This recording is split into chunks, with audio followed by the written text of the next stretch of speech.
मी माधुरी गद्रे।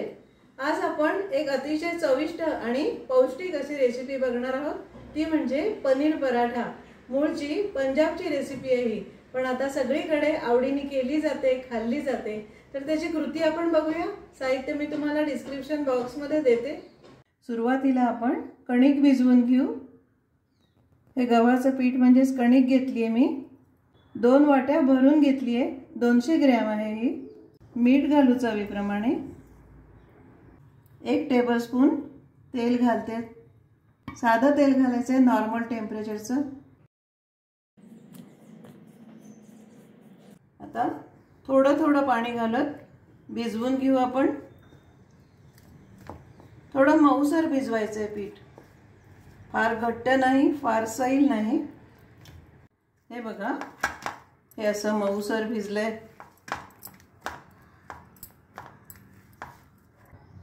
आता याला थोडासा असा तेलाचा हात लावून घेऊ आणि झाकून ठेवायचे आपल्याला 1-15 मिनिट। हे 250 ग्रॅम पनीर घेतलंय मी। हे ओलसर वाटलं ना तर नॅपकिन मध्ये धरून दाबून पुसून घ्यायचं, ते ओलावा नको त्याला। आता हे किसून घ्यायचं आहे आपल्याला। हे पनीर किसून झालंय आपलं। तर आता ह्याच्यामध्ये काही मसाले घालू आपण। ही धने पावडर घेतली आहे मी 1 टीस्पून, ती घालते। जिरे पावडर आहे, ही भाजलेल्या जिऱ्याची पूड आहे, ती घालते अर्धा टीस्पून। हा चाट मसाला घेतलाय 1 टीस्पून, तो घालते। ही आमचूर पावडर आहे अर्धा टीस्पून, ती घालते। आणि अगदी चटपटीत चव येईल आपल्या पराठ्याला। आता ही मिरपूड आहे, ताजी मिरपूड घेतली मी, अर्धा टीस्पून पेक्षा कमी आहे, ती घालते। हिरवी मिरची घेतली मी अगदी बारीक चिरून, 2 मिरच्या घेतल्यात त्या घालते। तिखट घेतलंय अर्धा टीस्पून, ते घालते। हा एक मध्यम कांदा अगदी बारीक चिरून घेतलाय मी, तो घालते। यात एखादा मोठा तुकडा असला ना तर काढून टाकायचा, नाहीतर पराठा फाटेल आपला।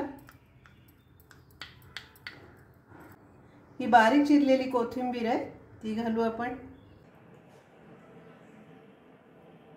आणि आता अगदी शेवटी मीठ घालणार आहोत आपण चवीप्रमाणे। आता हे मिसळून घ्यायचं आहे व्यवस्थित।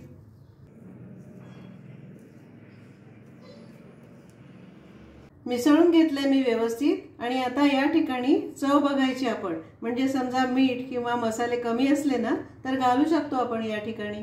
आता याचे आपण असे बॉल करून घेऊ, म्हणजे कव्हर मध्ये घालायला सोयीचं पडेल। 15 मिनिटं झाली आहेत।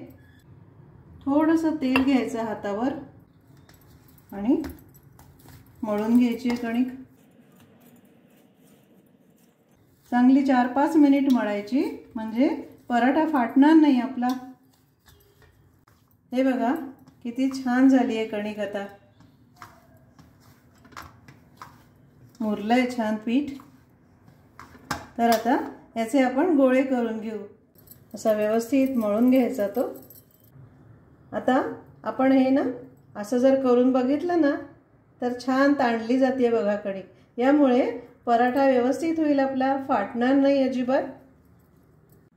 हे कणकेचे आणि पनीरचे गोळे तयार करून घेतलेत मी आणि तवा गरम करायला ठेवलाय एकीकडे। आता याची आपल्याला वाटी बनवायची आहे।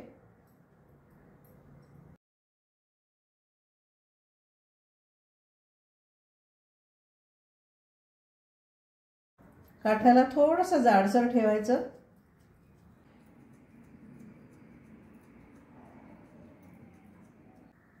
आणि आता याच्यामध्ये हा पनीरचा गोळा भरायचा आहे आपल्याला, असा ठेवायचा आणि कडेने सगळं ओढून घ्यायचं आहे आपल्याला कवर। हे दाबायचं असं आणि हे असं ओढून घ्यायचं।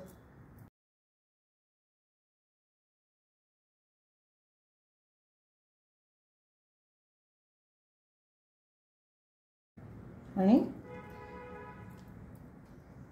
हे असं बंद करायचं, सील करायचं असं आणि असं प्रेस करायचं। खूप मोठं उरलं ना वरचं कवर तर ते काढून घ्यायचं बाजूला। हे बघा व्यवस्थित भरला गेलाय आपला पराठ्याचा गोळा। आता हे पिठामध्ये व्यवस्थित बुडवून घ्यायचे आपल्याला सगळ्या बाजूंनी। आणि ज्या बाजूने सील केलंय ना ती बाजू खाली ठेवायची आपल्याला। सुरुवातीला थोडंसं असं प्रेस करून घेऊ आणि आता कडेनी थोडं प्रेस करायचं। सावकाश करायचंय, हलक्या हाताने कडेनी थोडं प्रेस केलं ना की जागा तयार होईल कडेला आणि मग हे मधलं सारण हळूहळू असं पुढे सरकवायचं असं, म्हणजे काठापर्यंत जाईल पनीर। सरकवत राहायचं असं, नाहीतर खाली चिकटू शकतं। आता हे अगदी हळूवार हाताने लाटून घ्यायचंय आपल्याला।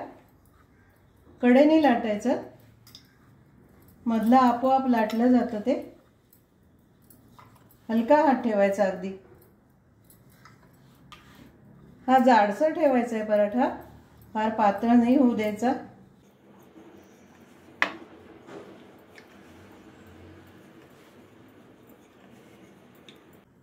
हे बघा असा जाडसर पाहिजे। तवा चांगला तापलाय तर गॅस मीडियम करते। झालंय त्या बाजूने थोडा, तर पलटवून घेऊ। तूप घालते त्याच्यावर, साजूक तूप घेतलंय मी। तुम्ही बटर किंवा तेल पण घालू शकता याच्यावर। समजा थोडा पराठा फाटला ना तरी हरकत नाही, फुगतो तो व्यवस्थित। थोडंसं दाबून घ्यायचं असं। हा लोखंडी तवा आहे माझा, त्यामुळे खमंग होतील आपले पराठे। बघूया दुसऱ्या बाजूनी।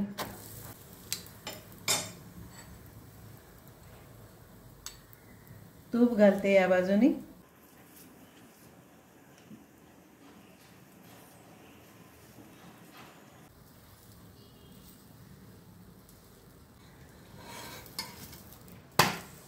हे बघा, आहा मस्त झालंय ना। फुगतो तो व्यवस्थित। झालंय आता त्या बाजूनी पण, काढून घेऊ आपण। तुम्हाला जर वाटी करता येत नसेल ना तर आपण वेगळ्या पद्धतीने करून बघू। लाटून घ्यायचं सरळ आणि आता याच्यामध्ये सारण भरू आपण।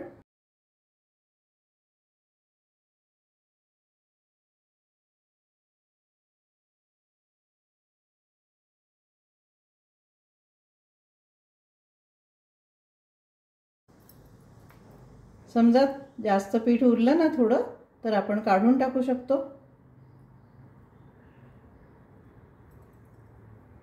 बाजूला ठेवते। आता लाटून घेऊ आपण हा।